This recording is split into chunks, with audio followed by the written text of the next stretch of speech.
Hi guys, it's that time of year again for your Get Ahead Christmas gravy. Now, it isn't as much of a faff as people think.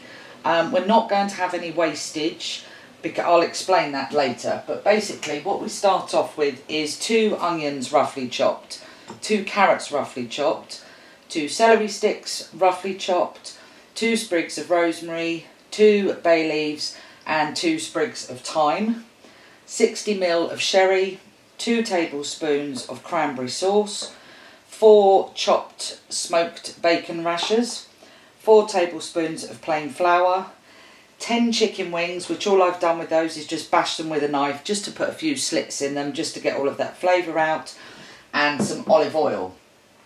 So basically what we're going to do is we're going to get a big deep baking tray, and we're going to go in with all of our veg.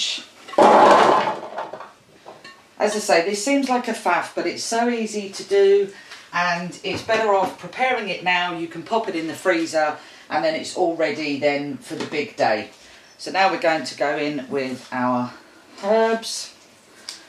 You can just sort of break them up a little bit like that. In with our bacon, in with our chicken. Now this is free range chicken, but obviously it's whatever chicken you can afford.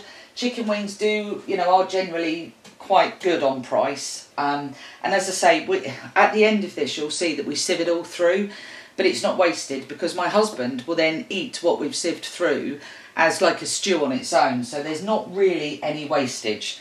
So we're just going to drizzle over quite a big drizzle of olive oil, like so.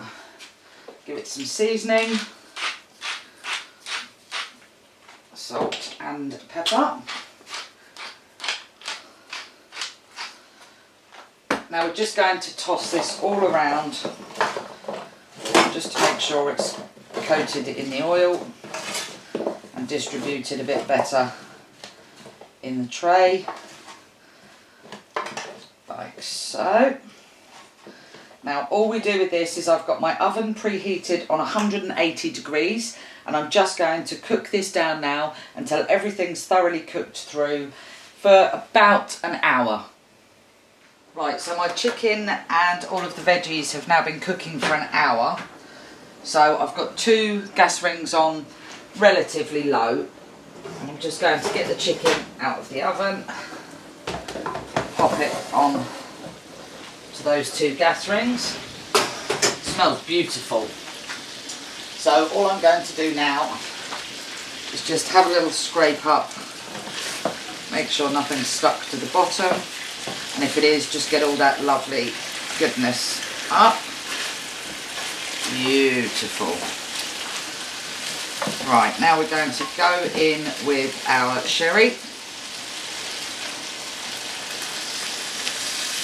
Just give that a little stir around.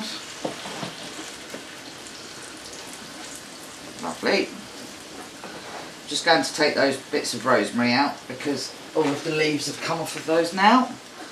And we're going to sprinkle over with the flour. So we just want to cook the flour out, not for very long, just for sort of 30 seconds, just to cook that floury taste out. All the while just giving it a nice stir around.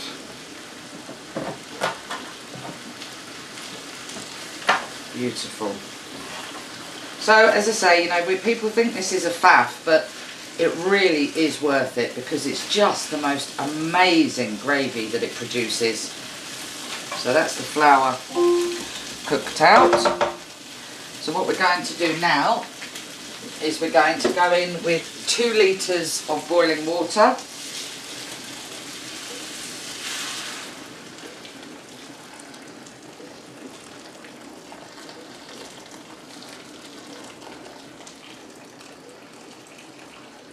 Perfect.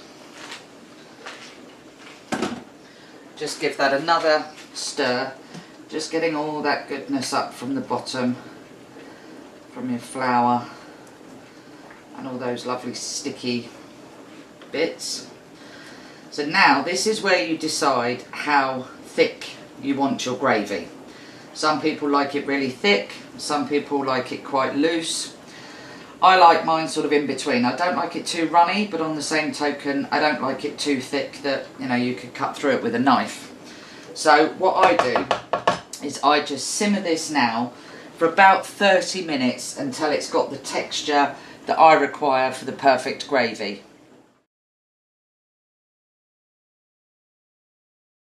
So this has now been blipping away for half an hour and it's at the thickness I want. Now bear in mind, on Christmas Day you're going to add this to your turkey juices.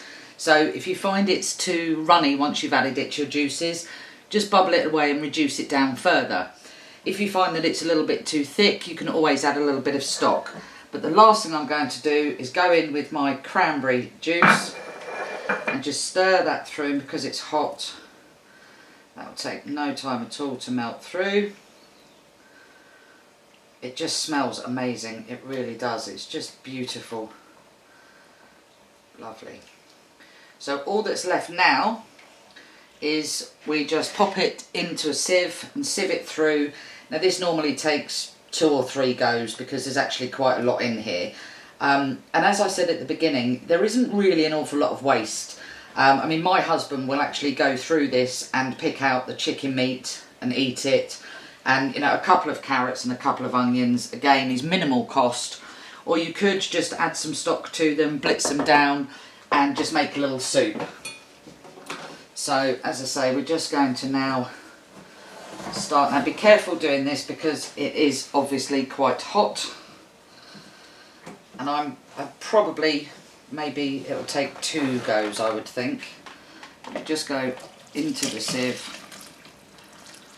Yeah, probably 2 goes. So all I do with that as well is I give it a good push down just to make sure you do get all of that goodness through. And then once I've done that with everything, I just let it cool right down, vac pack it and pop it in the freezer, ready to take out on Christmas Eve just to defrost through and then add to your turkey juices once it's cooked.